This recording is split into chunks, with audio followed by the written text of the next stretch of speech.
Toyota has always been known to build some of the most rugged, reliable, long-lasting SUVs on the planet. Where they're talking about the infamous 4Runner V6 engine built a body-on-frame is known to go hundreds of thousands of miles. The Toyota Sequoia, a large and in charge with a V8, also known to last as many as 1 million miles. And then, of course, we talk about the infamous Land Cruiser, which is great for the sand dunes of the desert, the swamps of Africa, and as well the frozen Arctic. It can tackle anything you can throw at it, but they're all traditionally a very rugged body-on-frame system. Then along came the RAV4, which is a great solution for a lot of people that just needed a small SUV for the city, but it was a little bit small and diminutive. Then, of course, there was clearly a gap, and this here was that vehicle to fill that gap. Toyota came up with a vehicle called the Highlander, which satisfied the need for a lot of people that had growing families, needed a little more space, capacity, maybe a little more towing capacity, and this was that vehicle. The first generations, unfortunately, were about as exciting as curdled milk. Here, however, we have the fourth generation. This is a 2023 Toyota Highlander. I want to walk you through some of the highs, the lows, engine configurations, interior, as well as we're going to do a quality experience on this vehicle, show you how this vehicle actually holds up, creaks, rattles, and weaknesses in this particular platform. Then we're going to go for a drive, and I'm going to share you my whole experience. Let's get into it now.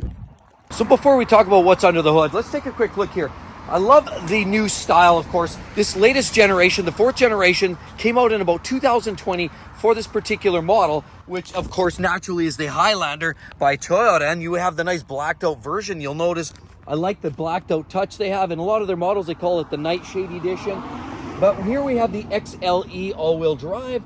Clearly they come in an all-wheel drive format. Now, to make sure that you all understand, this is not your garden variety body on frame platform that you're finding in a lot of the bigger, more robust vehicles. This vehicle was made more for city dwelling. Sure, you've got a lot of different capable modes, snow mode, off-road mode, but these essentially is a unibody platform built for the ma and pa as well, just to take the little kidlets to school, get through trudge some bad weather, and that's basically the limitation of this vehicle. There's lots of space and capacity, and we'll dive right in. But let's talk about some of the exterior designs right here. Obviously, I love the looks of this. Of course, we have this beautiful LED style here. The overall look is conforms to the new design language for Toyota. Look at the overhang here. Here's a nice, beautiful look. And every SUV has this, but look at the intricate detail that we're finding right here. Look at how just the form of this, it's absolutely a nice piece. Of course, you've got the rear wiper, pretty standard fare there. But what's very interesting about this vehicle is the way that Toyota created this great sight line. Now, you don't just have the garden variety lines that just come down like this. This is pretty standard. But it's like when you look here, you'll find there's another set of lines, and this line that comes up and then it rises to the top here, and it's an absolute beautiful finish to this vehicle, and it actually gives it a little bit of a flair. Looks a lot more aggressive than the older generation. If we're being honest, the earlier generations looked a lot like a milk carton, very reliable, but didn't quite have the flash that this vehicle has. And I love the design. Of course, all these modern day mirrors and designs, they put LED lights in here, make things a lot sleeker, a lot crisper looking. Gone are the days of the little incandescent light bulbs. This is very clear and very beautiful. Also has pop in, pop out, and of course naturally fold away mirrors. Here you have laser cut rims here, absolutely gorgeous. The style of wheels all the way around, wrapped on an 18-inch skin on top of that rim. And here we have an upgrade for some of these models. We're talking this particular unit. We have projector lamps and LEDs. LEDs and projectors, a nice upgrade, definitely a stylish look. Of course, classically here, Toyota, with the typical design language in modern day Toyotas, you'll see the big mouth grille here on the front, but they've toned it down a little bit, which is nice, because a lot of their modern day vehicles like Lexus and the Toyota products, they go way too big, and it's almost something that has turned a lot of people off.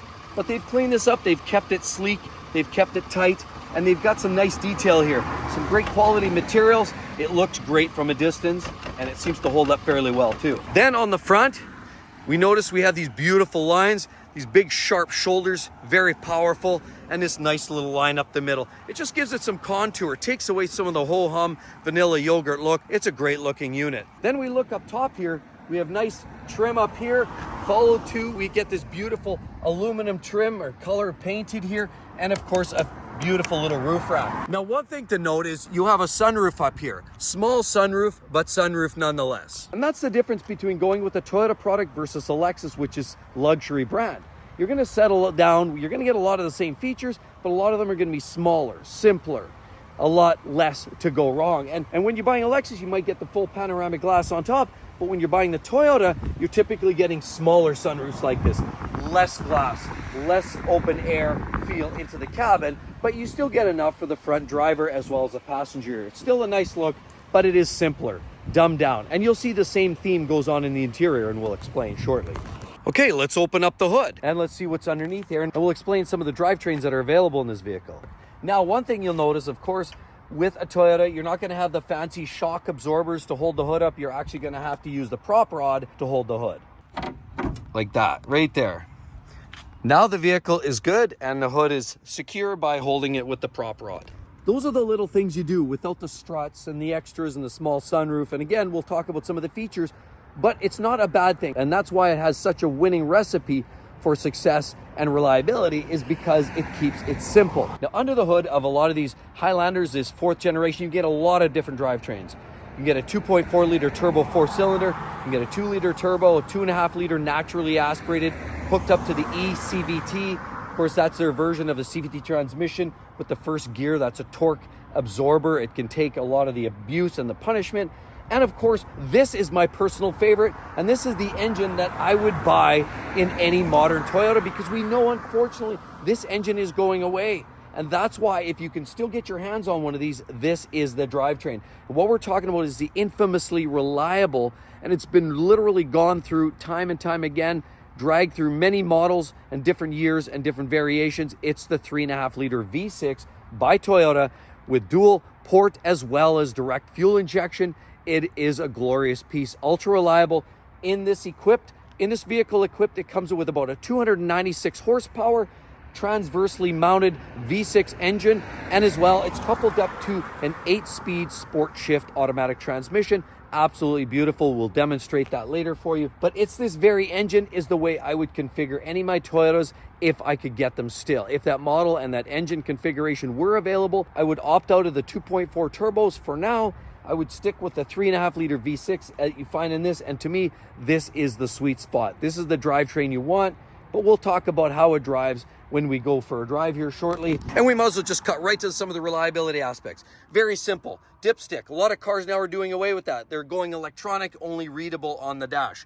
Of course, easy fill for this. Of course, all your fluids, fuses are accessible, fluids are accessible, fittings, crimped hoses are all very reliable compared to a lot of the BMW products. Or plastic snap together fittings, known for poor levels of reliability because they crack and split. Toyota keeps it simple. Look, O2 sensor, easily accessible right there. Look, battery, very easy to access, whether you're charging it, boosting it, or even just to remove it for replacement. Look, brake fluid. Obviously, everything is very accessible under the hood, and that's what makes Toyota so great. Materials are simple, robust, and they're built to last a long time. And because the 3.5 liter V6 has been around for a long time and used in many models, both in Toyota and Lexus platforms, it means it's gone through.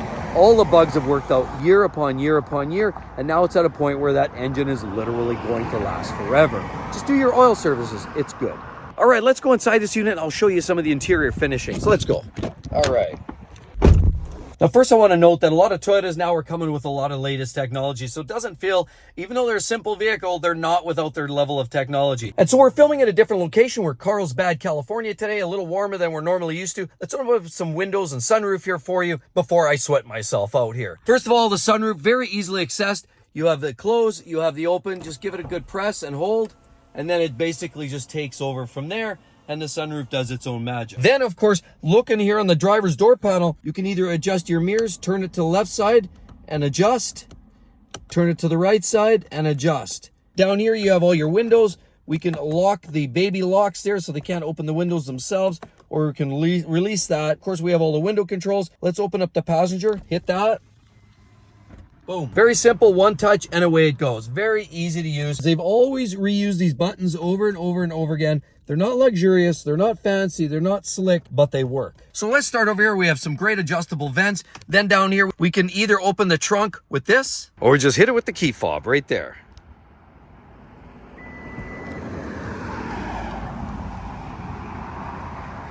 And reclose.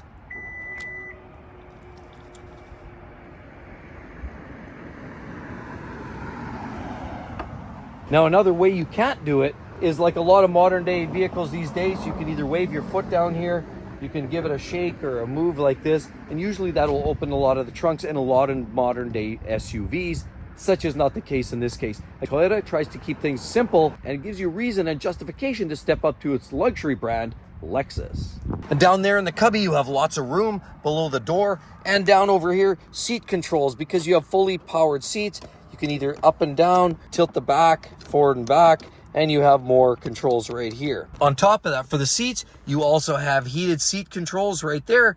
And this one does not come with cooled, just heated only. So it gives you capability of warming your little tush should the weather get sub-zero. And if you're familiar with Toyota products, then you'll recognize that you've typically got this, lights on, off. Down over here, you have your intermittent wipers. Of course, you can activate your wipers like that, just basically at the flick of the switch, and you have intermittent wiper timers on there you can adjust. Very simple, standard horn. Of course, over here, your controls, which takes you into here when you have all kinds of different menu options. That just allows you to navigate here. You have your phone you can set up, as well as all your phone and wireless speaker connections. Here you have other sensors, turning off warning sensors, resume for your cruise control, and basically mode, fast forward for some of your music controls right there. The beauty is the gauge cluster is still relatively analog with just a touch of digital in the center, which keeps it a little bit more modern looking, but I love the analog component because I'm always a believer that a lot of those digital features will fail, and when they do, it's going to cost a lot of money.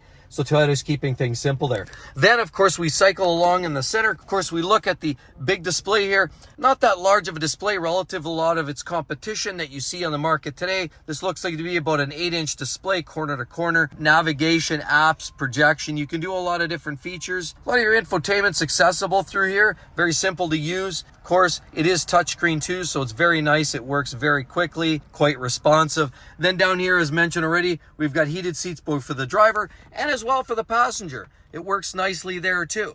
Unfortunately, you'll notice there's no perforations in there. That means there's no cooled seats, just heated. Of course, here you can turn on your air conditioning. We hit that once. Up a lot of these features, very nicely used buttons. They feel very robust. I'm not going to fib that this is actually some really nice detail here. And with this piano gloss finishing throughout, Toyota has done a wonderful job of really dressing up the center section of these modern day Highlanders, making it feel very luxurious, almost very much like a Lexus. Now, of course, we have more vents right here. This is a wonderful detail here. And of course, we do notice it's dual climate control. We have it on both sides available. We can turn that one up, keep that one down low, and vice versa. And of course, we can adjust heating and cooling to the rear compartments as well, which is a nice feature. Rear climate control. And again, all of the details, all the heating controls are right here at a fingertip. Of course, right here, lots of cup holders right there. Of course, over there too. And well, you can throw a cup holder down there. It's great. Let's just throw that back in here. And of course, e-brake, we can release that, but you have to touch down there before it allows you to release this. Now, there's a lot of compartment space in here too. I love it. I mean, you pop this out right here, and look, you get that piece out of there. Then you can run your cable from your phone. If you like to just leave your phone there, you can run your cable down there, and then naturally it comes out here. You've got USB as well as a couple other ports here for charging your phones or other accessories. It's great. But whether you want to put your phone down here or whether you want your phone up here, you can just pop this little grommet out, and then you can, once you run your cable through, you can put this back into place. Nice little quirk right there. So your phone can sit there nice and tidy. Of course, the new controller, absolutely great. Naturally, as you press the button, and then you got sport mode, which is beautiful. So you've got a sport mode you can activate. Remember, we said sport shift, or you can put it just in standard drive. And of course, we put that back into park. We've got some great features here. Drive modes. Of course, we have sport, normal, and eco.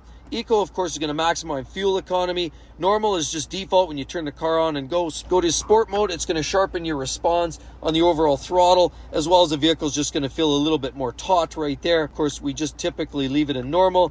Down here, we also have mud and sand. It's going to adapt the suspension for that, normal suspension, as well as rock and dirt. Everything's going to adapt to those different driving conditions. Now, to remember, this is not a hardcore off-road machine. If you want to go that way, you're going to have to step up into something like a 4Runner, maybe something a little bit more dedicated. This is a good all-arounder vehicle with the capability of doing some of those other features.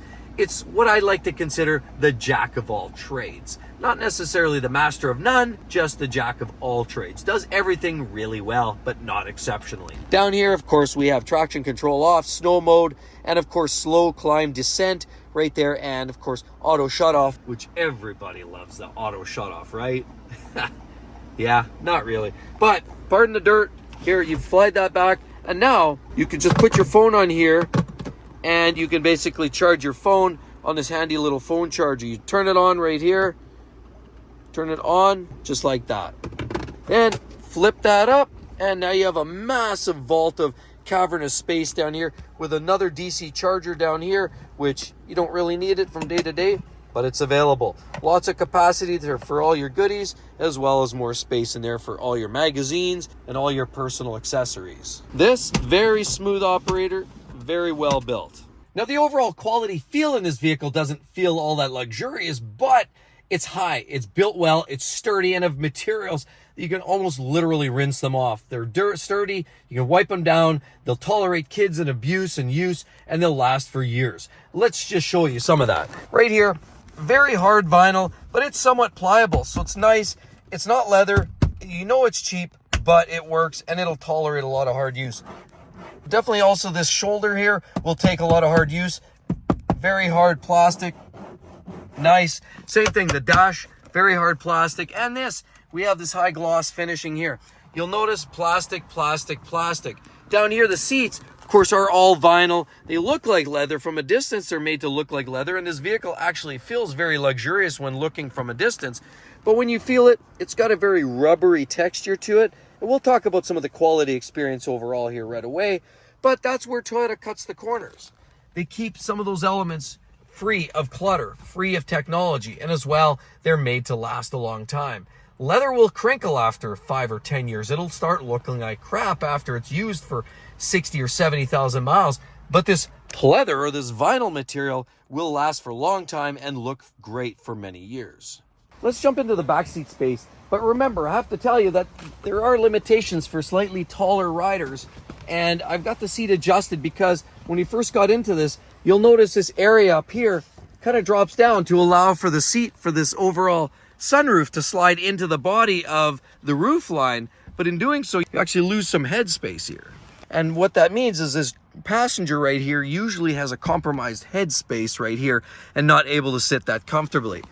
Because unless you're maybe under, say, 5'10", 5'11", you're going to struggle sitting in these back seats. So that's just a word of caution. If you're a tall driver, it's not going to be the greatest for you back here. Of course, you do get a magazine rack. Beautiful. More space here for your goodies and your treats. You can fit a drink in there or what have you. You've also got some of the basic heating controls right here. Very nice. And of course, more charging ports right down here. You'll notice you've got a couple drink holders. Very nice. Flip up. Gotta love that. And of course, naturally, we flip that forward, and now all of a sudden it exposes you to the back seats. So let's get into here. Let's make our way in. And it's a very tight compartment back here.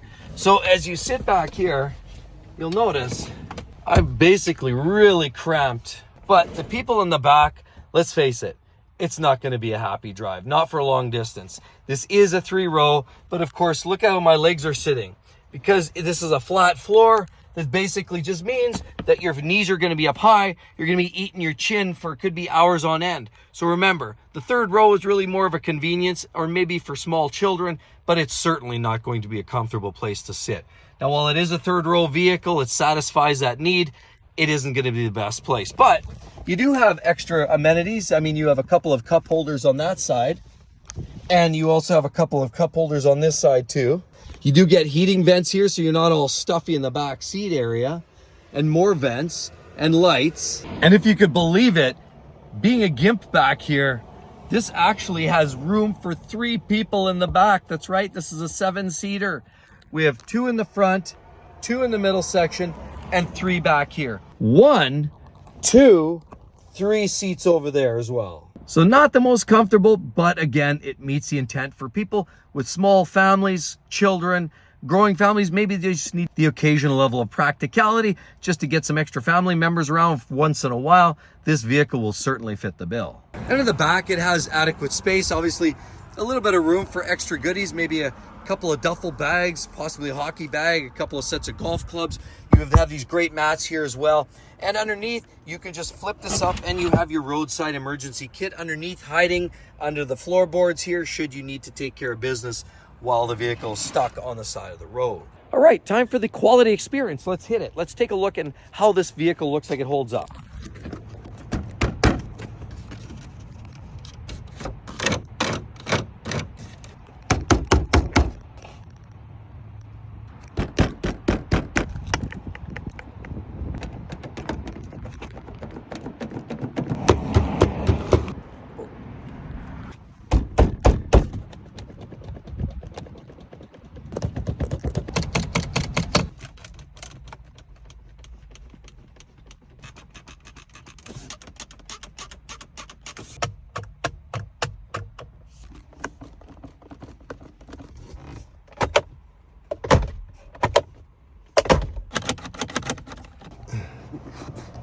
I've got to say, it actually holds up fairly well. There's a lot of hard wearing plastics parts that you can really give them a good shake. Like the center console is a little bit loose right here, if you notice that. There's a few areas like that where there's a little bit of loose, but generally most of the plastics are, you really got to kind of lean on them for them to move. They're well built, they're well constructed, and I have little doubt to believe that any of these materials would last or wouldn't last at least 300,000 miles. So very well built, very well constructed, and the quality experience definitely is top shelf. Vehicle is very well made. Let's go for a quick drive, shall we? Well, let's head off. We'll put it in drive and head her away and see how it drives. So first thing I want to say, in default mode, the vehicle does feel a little bit wallowy. I've been driving this vehicle now for a couple of days. I've had it on a loan, and basically I find that it does feel a little wallowy. But that's to be expected on a garden variety non-performance type SUV. I think it handles very well. I did find on the freeways though, in certain cases where you're doing sudden lane changes or you're having to make those drastic changes at the last second, and you're having to do a quick shift, I find the tail end of this vehicle feels a little bit like a pendulum. I would expect that as a longer SUV like this, but it was a little slightly disconcerting for me. Now, if you keep it steady and no sudden movements in the steering and you're just a little smoother with your inputs, you'll find that the vehicle actually does fairly well in terms of overall changing directions. But that was a point that I was really concerned with. Now let's put it over in manual mode. Okay, it's in sport mode now. What I'm finding is the shifts are a little quicker, and it's also holding the revs, I might add. So in sport mode, what you'll find is the revs hold up, and it's kind of fun. It's not going to light your pants on fire. It's not that type of vehicle. But let's try this again, and we'll just see how this thing goes here. Okay, so shift's nice. The vehicle is actually very quiet. What I did notice, I had to make a few panic stops. The brakes work very well. It's very sharp, very crisp. Brakes are fine. They're up to the task. They're not a Ferrari carbon ceramic by any means, but they work very, very well. So in sport mode, I find the throttle inputs are very responsive, and it does hold the RPMs higher.